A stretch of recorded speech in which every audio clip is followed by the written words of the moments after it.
Durante las épocas de los 90 en el Perú, se implementaron muchas políticas de control poblacional que dieron lugar a uno de los casos más graves de vulneración de los derechos humanos, sobre todo en las mujeres.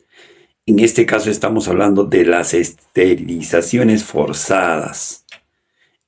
Entonces, vi la noticia, viví esos momentos y obviamente vi cómo mujeres rurales se veían afectadas con un supuesto mensaje de que tenían que paralizar la pobreza y tenían que de alguna manera gestionar el crecimiento desmesurado de la población. Desde la psicología social, este fenómeno puede entenderse como el resultado de ciertos procesos de percepción y cognición social que influyen en cómo se interpreta la realidad. En las lecturas de Baron y Verne, estos procesos no solamente organizan la información social, sino que también pueden generar distorsión, lo cual se vio claramente en estos hechos y generaron muchos prejuicios. A partir de ello construyeron estereotipos de género que asociaba a las mujeres pobres e indígenas con la incapacidad de decidir sobre su reproducción. Estas creencias definitivamente justificaron intervenciones coercitivas sobre sus cuerpos y reforzaron la idea de que la pobreza estaba ligada a la alta natalidad.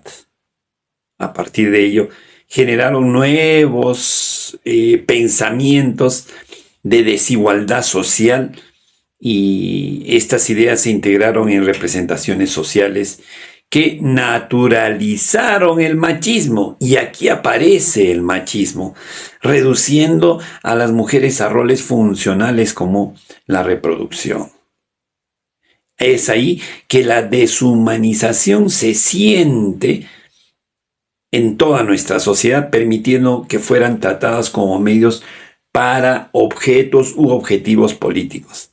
También es importante considerar que esa obediencia a la autoridad también estuvo presente.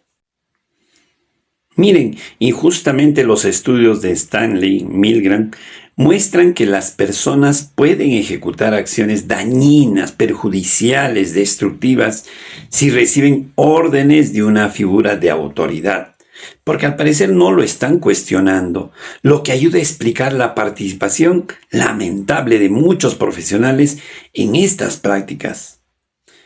Quiero concluir en esta parte de introducción, las esterilizaciones forzadas no fueron hechos aislados, sino el resultado de muchos procesos psicológicos y sociales que lamentablemente en esa época legitimaron la violencia estructural.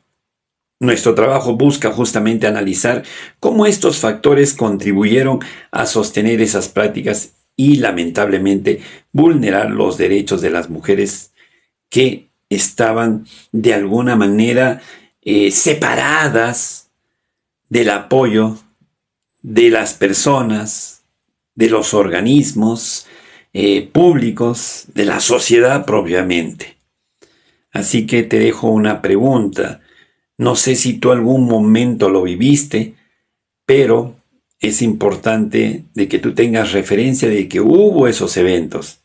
Y la pregunta segunda sería, si es que hoy percibieras esos actos en tu contexto social, ¿qué es lo que harías? Y la tercera y última pregunta, ¿qué estamos haciendo para que justamente este machismo que viene desde nuestra historia podamos ir frenando más y más? Estereotipos de género y percepción social. Los estereotipos de género desde la perspectiva de Baron y Vine pueden entenderse como marcos cognitivos que contienen creencias generalizadas sobre los atributos o comportamientos de determinados grupos.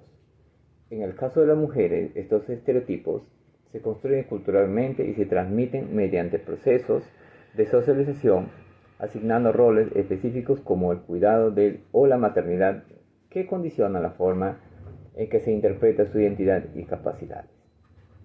En consecuencia, estas creencias influyen directamente en la toma de decisiones sobre el cuerpo y la vida de otras personas, ya que orientan la percepción social y legitiman ciertas prácticas cuando un grupo es percibido a través de estereotipos negativos o limitantes. Se generan prejuicios que pueden derivar en discriminación.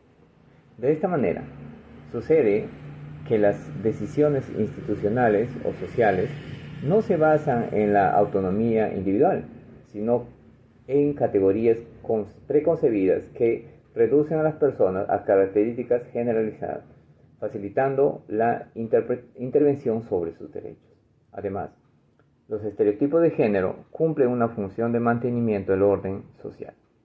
Diversos estudios señalan que estos esquemas no solo influyen en la percepción, sino también en las oportunidades y el desarrollo de las personas, limitando su participación en ámbitos sociales, laborales y políticos. En este sentido, las creencias sociales actúan como mecanismo de legitimación de prácticas de control, especialmente sobre grupos históricamente vulnerables. Finalmente, desde la psicología social, se comprende que los estereotipos de género no son neutros, ya que tienen consecuencias reales en la vida de las personas.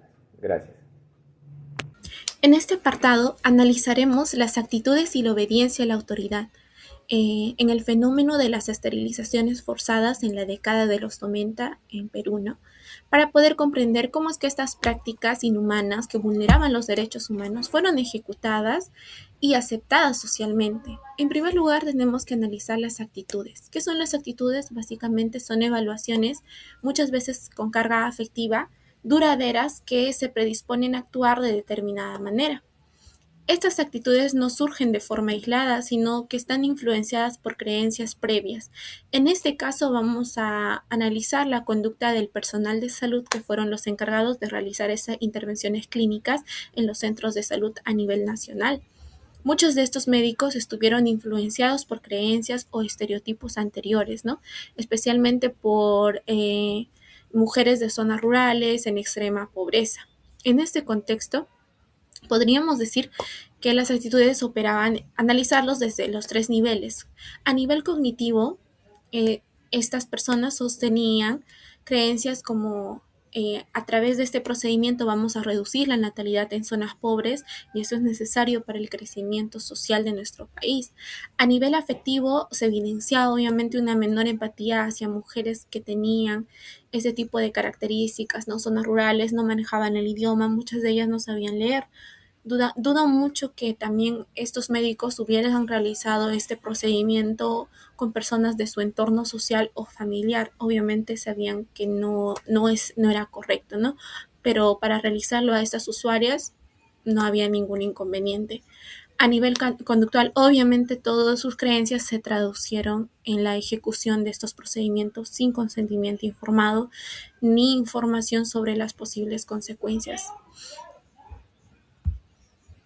Esas actitudes no pueden entenderse sin considerar la obediencia a la autoridad. Los estudios de Milgram, por ejemplo, demostraron que las personas pueden obedecer órdenes incluso cuando éstas implican causar daño, siempre y cuando provengan de una figura percibida como legítima. En el caso peruano, el Estado y las instituciones de salud representaban esa autoridad, lo que llevó a muchos profesionales de salud a ejecutar estas prácticas bajo la idea de que simplemente estaban cumpliendo su deber.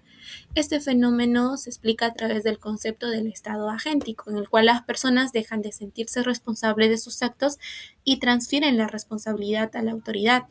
Es así como un médico podría pensar, yo no decido, solamente estoy ejecutando, ¿no?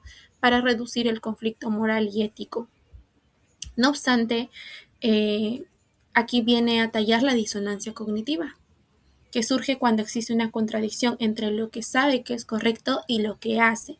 Para reducir este malestar, los individuos que llevaron a cabo ese tipo de procedimientos lo más probable es que justificaron su conducta reinterpretándolo como necesaria o beneficiosa para la población.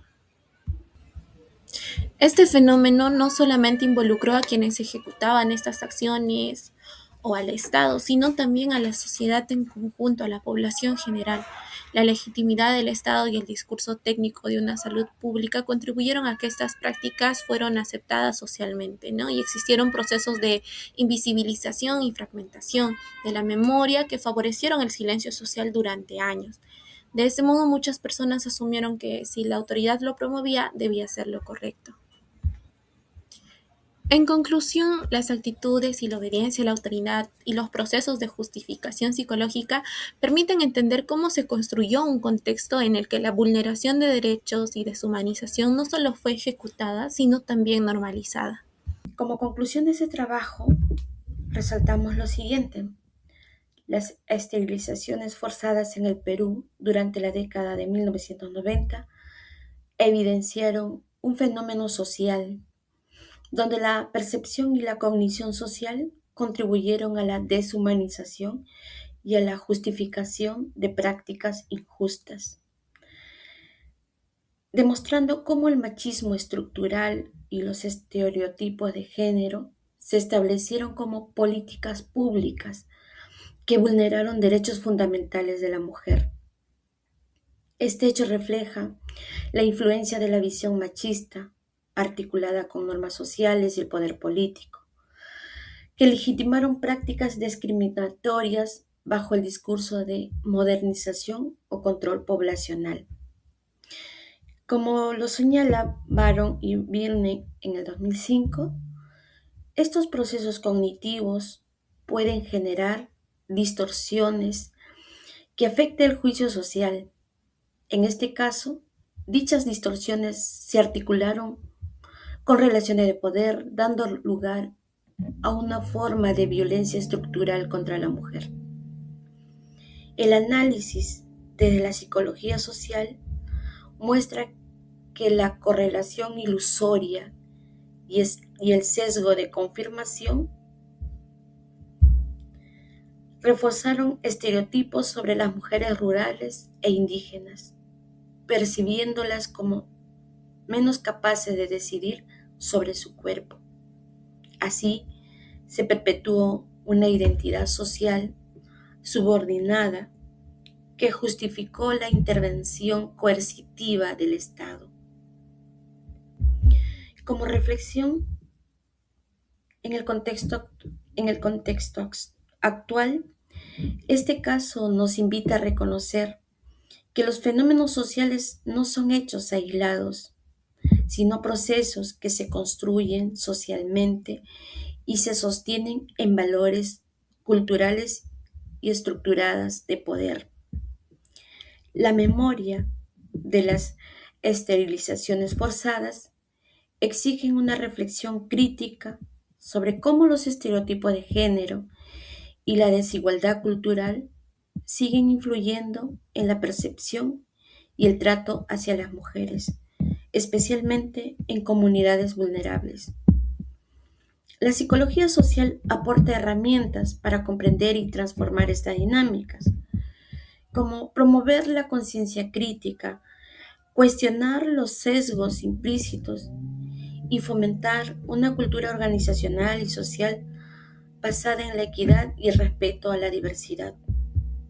El reto es avanzar hacia una cohesión social que no se construya sobre la homogeneidad impuesta, sino sobre el reconocimiento de las diferencias y la garantía de derechos.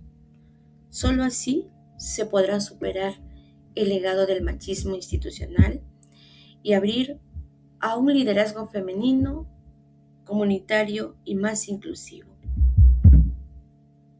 Las mujeres no son objeto de control, sino sujetos de derecho.